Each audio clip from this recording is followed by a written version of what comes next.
Alright, now it's time to get some stitching done on this thing. I've already got one needle, mind the camera, there I am. One needle locked on here. And I'm going to go ahead and do the other one. The way I do that is I have the end of my thread here, flatten it against the side of the needle, put it through the eye, pull it through. Okay, can y'all see this?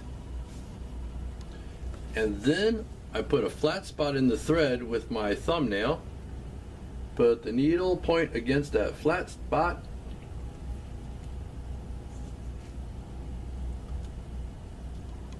then I push the needle through the thread. Do it on the same side. There we go. Like that. Pull the thread down. Down, down, down, down, down, down.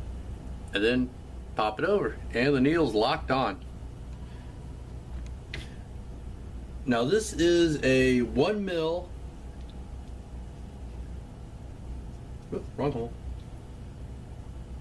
Polyester cord. One more thing. I like to have my awl handy just in case I need it. But all the holes are punched. And why polyester? Whoa, that's long. I use polyester because it's a little bit more weather resistant than nylon. Now, the stitch will go into the groove that I made when I made this blank. And what I'm going to do is I'm going to cast over. That means I put the needle through, give it a tug, and then I take this end and cast it over. And then pull it on through. The reason for that is a belt is something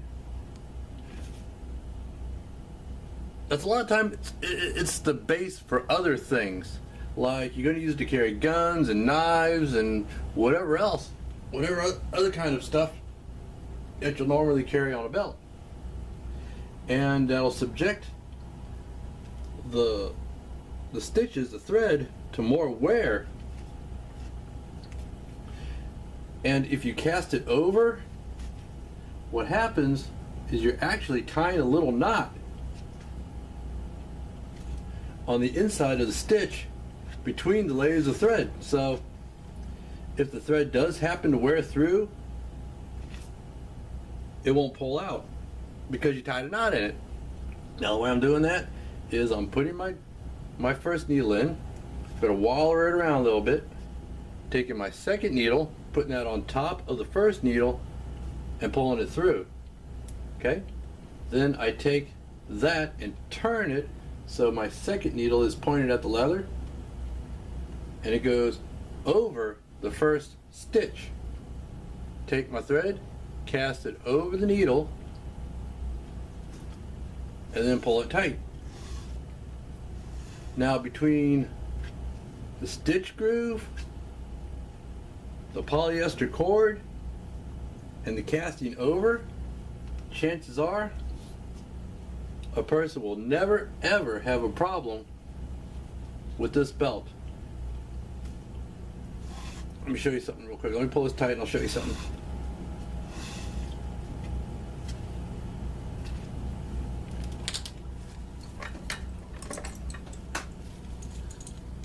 My personal belt, I did it that way and it's lasted for many years.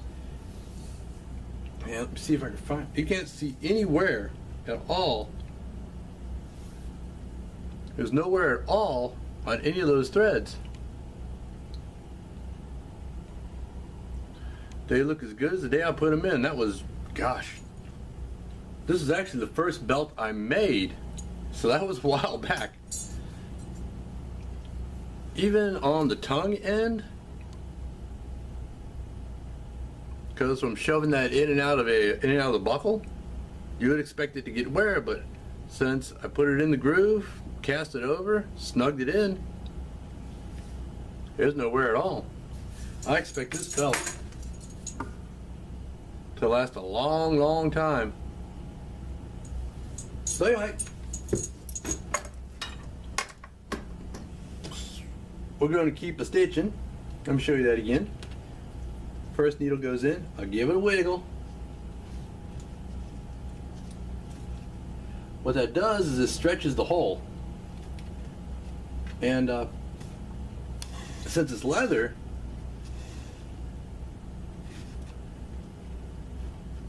the leather actually closes up.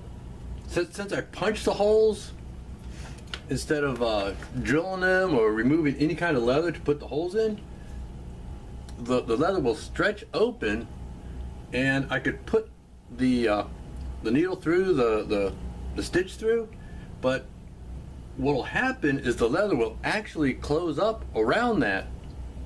So between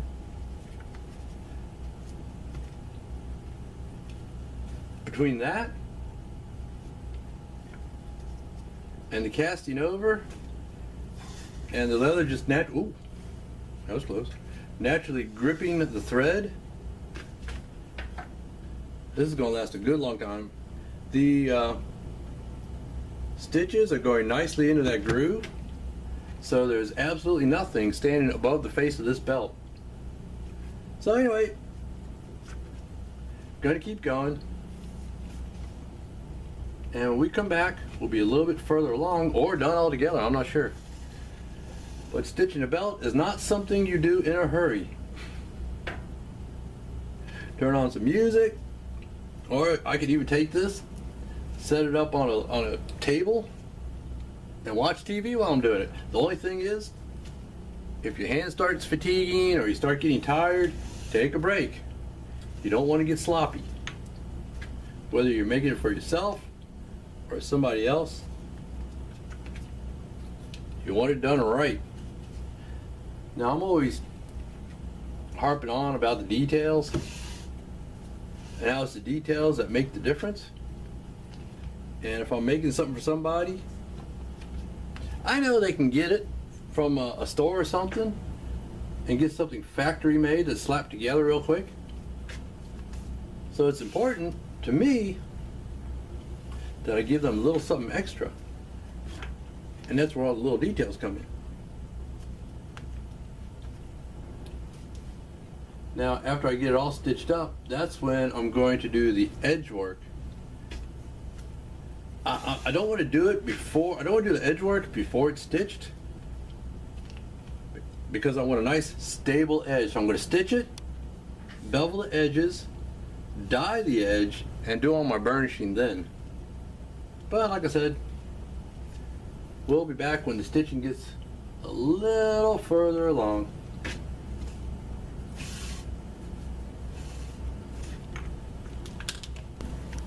Okay, y'all saw me start on stitching that belt, and there's a lot of people saying that there is no way that they would ever hand stitch a leather belt, a 2-layer leather belt like that.